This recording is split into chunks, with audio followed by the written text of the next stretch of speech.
यार सिर पर एक और असाइनमेंट आ गया। चार्ल्स लैम्ब का ड्रीम चिल्ड्रन अ रेवरी। पढ़ा क्या तूने? थोड़ा अजीब सा टाइटल है यार। है? ड्रीम चिल्ड्रन, सपनों वाले बच्चे। भाई ये कौन सा वाला है? लगता है मैंने वो लेक्चर स्किप कर दिया है। चार्ल्स लैम्ब, नाम तो सुना है पर ये फर्स्ट ईयर में था शायद। अरे नॉवेल नहीं, निबंध है, ऐसे। चार्ल्स लैम्ब वो अंग्रेजी वाला निबंधकार। एसेज ऑफ एलिया वाला याद है? थोड़ा पुराना है, मतलब 18वीं 19वीं सदी का। ओ एलिया। हाँ हाँ, क्लिक हुआ। मतलब वो बंदा जो अपनी फीलिंग्स पन्नों पर लिखता था, जैसे आजकल के इमोशनल ब्लॉगर। हाँ, एक तरह से। इनके लिखने का स्टाइल काफी पर्सनल और इमोशनल टाइप का होता था। थोड़ी पुरानी यादें, थोड़ा ह्यूमर। अच्छा, और ये रेवरी क्या चीज़ है? कोई फैंसी वर्ड? रेवरी मतलब दिन का सपना, जैसे ख्यालों में खो जाना। तो इस निबंध में एलिया, जो लैम्ब ही है असल में, वो अपने 2 बच्चों को कहानियां सुना रहा है। एलिस और जॉन नाम है उनका। अपनी दादी भाई वगैरह के बारे में। बस यही बेसिक सेटअप है। Okay okay. तो बंदा डे ड्रीमिंग कर रहा है और अपने बच्चों को स्टोरी सुना रहा है। सुनने में तो काफी चिल सीन लग रहा है। हाँ, सुनने में तो है। तो आज का प्लान क्या है? इस सपने को डीकोड करना है, कहीं एग्जाम में ना आ जाए ये रेवरी चीज। हाँ यार, समझना तो पड़ेगा ही, पर प्रोफेसर की तरह बोरिंग लेक्चर थोड़ी देना है। चलो देखते हैं इसमें क्या इंटरेस्टिंग निकल सकता है, थोड़ा अपने स्टाइल में। बिल्कुल। लेट्स डाइव इन, पर मस्ती में। देखते हैं इस ड्रीम शीम में क्या मसाला है। हो सकता है कोई मीम मटेरियल मिल जाए। सही है। तो पहले लैम के बारे में थोड़ा जान लेते हैं। मतलब उसकी लाइफ कोई सिंपल नहीं थी। बहन मैरी को मेंटल हेल्थ इश्यूज थे, सीरियस वाले। और खुद लैम ने भी काफी स्ट्रगल देखा अपनी लाइफ में। ओह, भाई की लाइफ में तो मतलब फुल हैवी सीन चल रहा था, डार्क कॉमेडी टाइप। फिर भी लिखता रहा बंदा। कमाल है यार। हाँ, शायद इसीलिए उसके लिखने में वो एक पर्सनल टच, वो गर्मजोशी दिखती है, जैसे दुख को आर्ट में बदल दिया हो। हो सकता है। चलो कहानी पे आते हैं। तो एलिया अपने बच्चों को अपनी दादी मिसेस फील्ड के बारे में बताता है। वो एक बहुत बड़े पुराने घर की केयरटेकर थीं, काफी हिम्मत वाली लेडी थीं। हाँ, बड़ा पुराना घर। बड़ा पुराना घर, मतलब फुल हॉन्टेड हाउस वाली वाइब्स, या फिर वो केथरी जी वाला बंगला टाइप?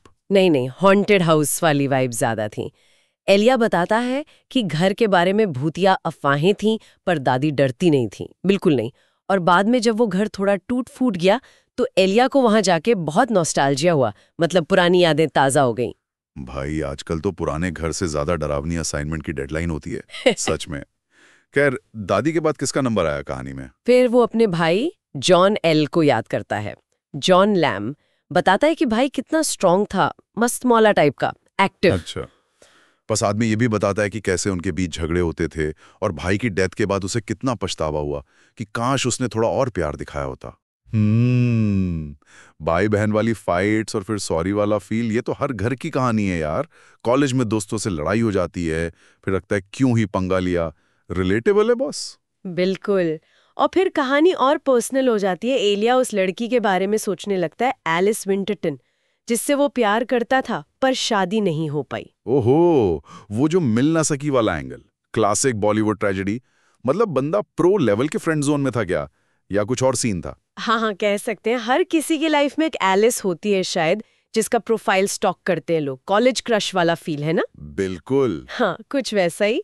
और सबसे इंटरेस्टिंग बात यह है कि एलिया के इन ख्याली बच्चों के नाम भी एलिस और जॉन है। क्या? सीरियसली? हाँ, मतलब अपनी खोई हुई मोहब्बत और अपने मरे हुए भाई के नाम पर।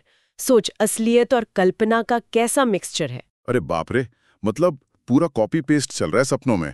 अपनी असल जिंदगी की अधूरी विशलिस्ट को सपनों में टिक मार्क कर रहा है बंदा। लेकिन यार, ये थोड़ा अजीब नहीं? मतलब अपने एक्स और भाई के नाम पर बच्चे, थोड़ा सा क्रीपी वाइब नहीं आ रहा? क्रीपी नहीं यार, इमोशनल है। ये दिखाता है कि वो लोग और वो चीजें उसके लिए कितनी जरूरी थीं, कितना गहरा असर था उनका। लेकिन असली कहानी का ट्विस्ट तो अब आ रहा है। जैसे ही एलिया अपनी कहानी खत्म करता है, कुछ अजीब होता है। क्या होता है? बच्चे बोर होके भाग जाते हैं क्या? या कहानी खत्म, पैसा हजम वाला सीन? नहीं, वो बच्चे, एलिस और जॉन, वो धीरे धीरे धुंधले होने लगते हैं, गायब होने लगते हैं, दूर जाने लगते हैं। हैं? गायब? हाँ, और एलिया को एकदम से रियलाइज होता है कि अरे, ये तो सब सपना था, एक रेवरी। वो बच्चे कभी थे ही नहीं, वो अकेला ही बैठा था अपने कमरे में। थी ना। अबे यार, मतलब पूरी फिल्मी फ्लॉप, बादी, भाई, प्यार, बच्चे, सब ख्याली पुलाव। या ये तो वो मीम हो गया, एक्सपेक्टेशन वर्सेस रियलिटी वाला। एक्सपेक्टेशन में फुल फैमिली डिनर और रियलिटी में अकेले मैगी खा रहे हो। हाँ, सही पकड़ा। या फिर जैसे पूरी रात रट्टा मारो और सुबह एग्जाम हॉल में सब ब्लैंक। भाई लैम ने तो सेंटी कर दिया यार। एंडिंग तो हेवी थी। हाँ, एंडिंग शॉक देती है और बहुत इमोशनल भी है। और यहीं से निबंध के गहरे मतलब खुलने लगते हैं। सबसे पहला और बड़ा थीम, सपना बनाम हकीकत। बिल्कुल। कैसे दिमाग असलियत से बचने के लिए अपनी एक दुनिया बना लेता है ना। ये दिखाता है कि सपने हमें वो जीने का मौका देते हैं जो रियल लाइफ में शायद मिसिंग है। It's like a mental escape room. और ये चीज आज भी कितनी वैलिड है, सोचो जरा।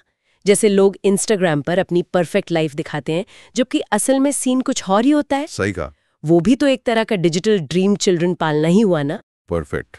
क्या कनेक्शन मारा, बिल्कुल सही। दूसरा तगड़ा थीम है नॉस्टैल्जिया और यादें। बचपन, दादी का घर, भाई, वो सब।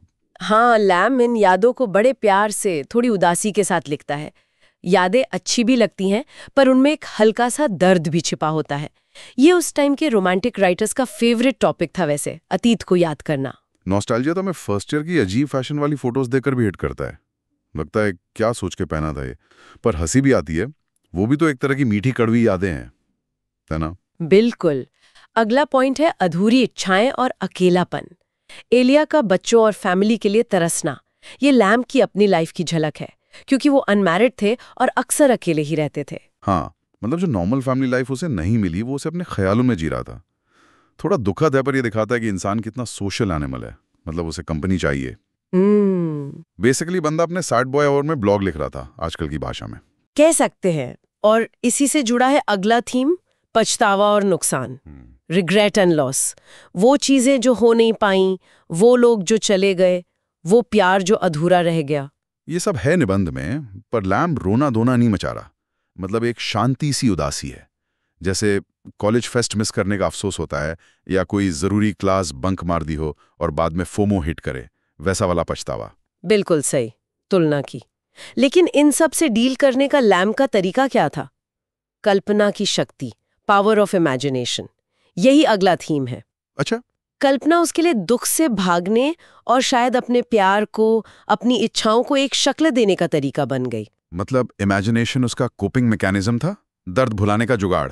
पर एक मिनट, सिर्फ कोपिंग मैकेनिज्म था या कुछ और भी? कहीं ये असलियत से भागना नहीं हुआ? मतलब इज इट हेल्दी? अच्छा सवाल है। मुझे लगता है शायद ये दोनों का मिक्सचर था। एक तरफ दुख कम करने का तरीका, दूसरी तरफ शायद ये दिखाने का कि उसके इमोशंस कितने गहरे थे, कितने रियल थे उसके लिए। आजकल भी तो लोग करते हैं, कोई शायरी लिखता है, कोई मीम्स बनाता है अपनी फीलिंग्स एक्सप्रेस करने के लिए। वो भी तो एक तरह का आउटलेट है। हाँ यार, मीम्स तो बेस्ट हैं।